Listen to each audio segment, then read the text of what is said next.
As I told you, Yes. in Nyabingi beliefs, the people was believing that the Fuka stoning was the representation of Nyabingi, the how Yes. power she is. Yes. So during the culture things, each Fika stoning have been the priest of Nyabingi Yes. was before they build a temple. Right. So each under Fika stoning was having a small temple where the priest usually to stay in, and the Right. people comes different places around to seek their needs. Okay. Yes. As you see, this is the back Fika stoning we are. That's the one was the last priest calling Gwema. Even to the museum where we're going, we're gonna see her last wife was living there. The Gwema is the one who was ruling these places by Nyabingi about the ritual things, because each priest was supposed to say his own area without going to another area. If you're going to another area, there is one area only that was supposed to meet each other. It was the place calling it's here near. It's another calling there where those priests of Nyabingi were supposed Bingona. Okay. Yeah, that's the place was their meetup. So as you see, this Fika stoning is like more than 300 years staying these places. Before there was that small temple under this Fika stoning. There's a small temple here. Yes.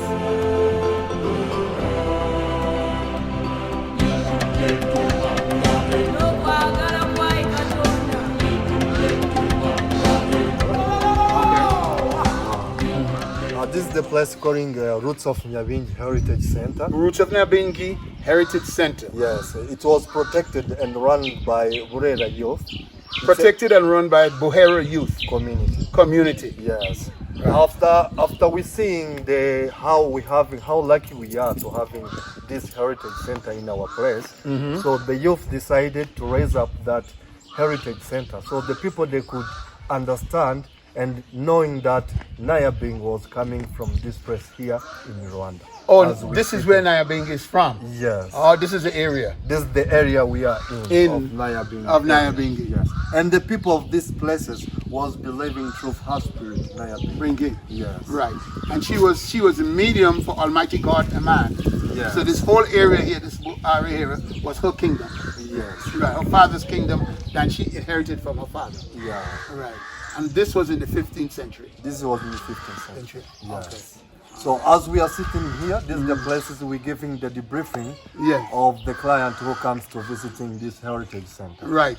I told you this Fika stoning representing Nyabingi. Right. Yes. That's the name of the tree, Fika stone. Yeah, Fika stoning. Fika stone. Yes. And these trees are symbolic of her. Are symbolic of her and her power. And her power. Yes.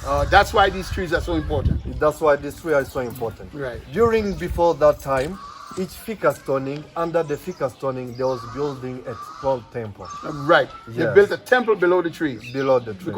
Because the trees represent the power and the divinity of God. Yes. I see. Yes. Right. Thus, for us, this is the symbols rooting, the roots. Yes. Yes, that's the roots as representing the roots of Nyabingi. This represents the roots of Nyabingi. Yes, the black and the red representing the spirit and the power she has. Oh, the black and the red represent the spirit and the power. Yes. Oh, okay.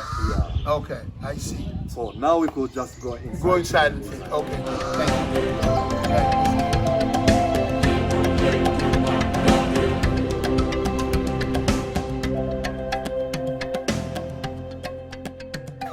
As the color painting you see here, those the people we're gonna see inside in the museum. Right. That's the woman calling Muhumuza. Who's Muhumuza? Muhumuza, she was the last woman who said that she was possessed by the Nyabingi spirit. Okay. The one who conquering the England people who comes to fight against and colonize this place. And also he conquering the Germany. Was the one Haile Selassie was talking about her. Right. They didn't not killing her because she was having a power, superiority power. They capturing her alive. They go in Uganda, in the capital of Uganda, Kampala. They build a palace for her. They never killing her. And his soldier, that's the one who capturing, they going to colonials, to the abroad. That's the one who going with the spirituality things of Nyabingi. But she was never captured. She captured, they putting in her palace. They built the palace, they never wanted to killing her because she was having power. They was afraid that if they killing her, their family they will be casted for the whole life. Okay. Yes. The Muzungus believe that? The Muzungu believed that because she was very powerful during that battle. Okay. Her soldiers, they said the mute of the soldiers, the bullet was coming, they coming immediately water. All right. Now, I see a guy, this is a slave. This is the guy I told you. This is the grandfather of this man. He was the chief of the soldier, the king soldiers. There was the best, like I said, the special force or the Navy SEALs. Right. The one who was ruling the Navy SEALs, kind of that. Oh, he's a warrior. He was a warrior with the good soldiers. Yes. So during the colonialism comes this area, he's the one who refusing the king was just put it in. Then he's starting against them. Right, he fought against the... Yes, their mentality, their beliefs, everything was starting. And they captured him, it seems. The way he captured it, there was coming one preacher, Catholic preacher, because during the time the colonialization, all the powers was having to the king and his chief was already taken. The one who was doing the kind like judging the peoples was the priest only. Right. So the priest comes against him, his dirty things he never did. Okay, so they captured him, they tried him for things he never did. And what did they do to him? Then they fight with the priest. They fight with the priest. Yes, his loyal soldiers come and kill the priest. Okay. Because he's the one who was ruling those soldiers. They come with other soldiers and to capture him. No, they capture him. They're wandering to hug him on the tree. Because his mentality was saying, no one could hug me. He take a bayonet of the soldier. He killing other 2 white people there. They shoot him immediately. Okay. Yeah. Right. So he died being a warrior. He died being a warrior. Protecting his people and his kingdom. Yes. Okay. What is his name again? Just tell me his name. Rukara Gwabishingwe. Rukara Gwabishingwe. Rukara Gwabishingwe. Yes. Okay. He lived in the 15th century too? Yeah. No, in 19. 19th century. He was also he killed those guys, white people in the 1910. Oh, 1910. 1910. Yes. Oh, yes. But so this is the 20th century. Yeah. Yes. But he died in the 12. Yeah. He died when? In the 12. 1912? 1912. Yeah. Yes. Okay, so this guy lived up until 1912. Yeah. Yes. He was killed in 1912. Yes. So he was part of the great resistance African movement against slavery, against domination, against white supremacy, against colonialism. Yeah. So we could draw inspiration from this man. Of course. Do you teach about him in the Rwandan schools? Yeah. You know the problem we got about the colonialism stuff, they're teaching their own history in the education system. Right, but so that reason why we come up with this heritage center to teaching all the people to know how good this guy was. Okay, but what I'm asking you is this: is your country now? You're an independent nation now. It's your school system. Okay? Not in the school system. Yeah, we are independent, but in the school system, we are not independent. Yeah. Oh! Sure. We're still studying the British, all the colonial stuff. You're still studying the British and colonial stuff? Yes. You're not studying your own... The history of this guy, we're not studying in the school, you're not teaching the history of this guy? No. Yeah. Oh. And also why is that? Let me answer. You see, that's the system the colonial people was doing in Africa. Yes, but you've been changing a lot. We're changing a lot, but in education, we still have a lot of things to change. Oh, like in history, instead of studying our own history, we study like international history. Okay. That's how I come up by studying Napoleon Bonaparte, all those kind of things. Yes. But let me ask you, if I want to read about this guy, where do I get the information? If you want to read about this guy, you come either visiting this Roots Nyabingi Heritage Center. There is the books who have been written about him, and also our government, Rukara and Nivaseja, those both 2 guys, they're going to put him in the national heroes. Yes. Oh, they're going to make national heroes of these guys. These guys, both 2 guys. So I'm sure they're going to have a monument for these guys someplace. Someplace. Then you will put them in the school system. Yeah, because as a Christian is said, we are the first people in Rwanda just starting to preserve this the history and this about these guys. Yeah. Okay. We are starting to preserve the history of these guys. Okay. Yes. In your generation, Yeah, it's our starting. generation. Ah. It's us who's starting these Yeah. things. It's the reason why we are dealing also. We are collaborating with the museum, National Museum of Rwanda, just for putting and writing books about this history. Also, we are on. We start this in 2018. You started the process in 2018. Yes. So it takes some time before all of this gets into the education system. Yes. Woo, this is powerful stuff. It's also we want to connect with also researchers Yes. even in Rwanda, even international Yes. just to see how can build and write the history of the thing. and they are also for building monuments And this kind of thing. Preserve all the heroes. those signs like this one. These trees, also buildings, like as Christian said, the head one, the house, the temple which left is the one only in the country. You only have one temple left. One. The colonialists destroyed everything. Everything. Okay. Okay. So. Hey, brothers and sisters in the diaspora, are you all hearing this?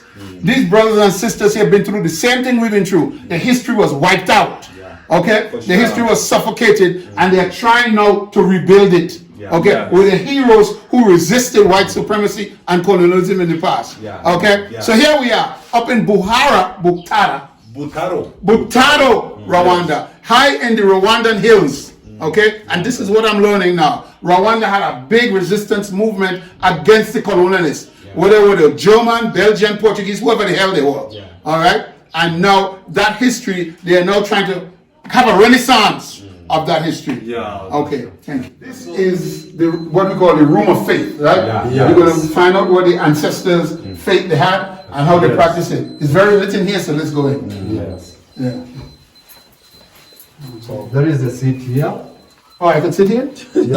Before, let me starting by explaining the seats. Oh, okay. That was inside the temple. Yes. And the priest calling Umujirwa. Oh, so this is a replica of the temple. Yes. Oh, how they sat in the temple. That's how we putting even here up, as you see, like before the way we're using to build the house. Right. It's a, you replicate it. We replicated the same thing. So the priest was sitting these places. Right. Yes. Right. That's the stool. The stool for the priest. Yes. Can I sit here? So you could sit, of course, by explaining to you. Right. And the people was coming from outside, coming to ask what's going on in his life.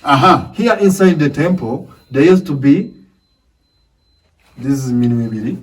The pot with its two mouths. This pot with two mouths was already on the high table always. Yes. As we still establishing things, we put it down to keep it well, because we can't find it the same like this one. Okay. Now, what did that hold? Beer or wine or something? There was always wine inside. Wine, yes. And then if you're doing something bad, and you refuse that you didn't do it, they told you drink for both sides.